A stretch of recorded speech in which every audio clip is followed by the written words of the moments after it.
Саламатсыздар ма? Менің есімім Гүлден Шыныбаева. Қазалы ауданы Әйтеке би кентіндегі Жамбыл Жабаев атындағы 234-ші мектептің математика және информатика пәні мұғалімімін. Біз 6 және 16 қараша аралығында 2017 жылы өрлеу біліктілік арттыру институтында робототехника негіздері тақырыбында мұғалімдер арасында курс ұйымдастырылған болатын. Осы курста біз Қызылорда облысының әртүрлі аудандарынан 25 топ тыңдаушылары қатысып, өз деңгейінде жоғары дәрежелі білім алдық. Біздің курс жетекшіміз Смағұлова Маржан Бертаевна ханымға мың алғысымыз шексіз.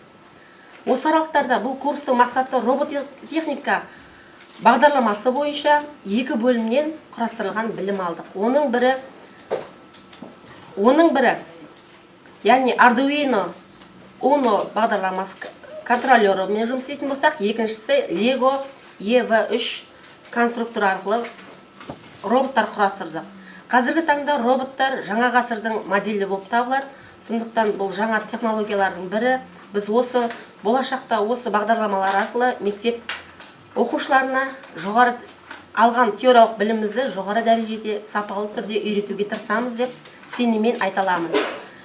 Жаңа кішкене ойыма бір өлең шумақтары оралып, жаңа ғасыр моделі роботтар жасап әдемі, жан бітіріп қуаттап жасадық модель кәделі.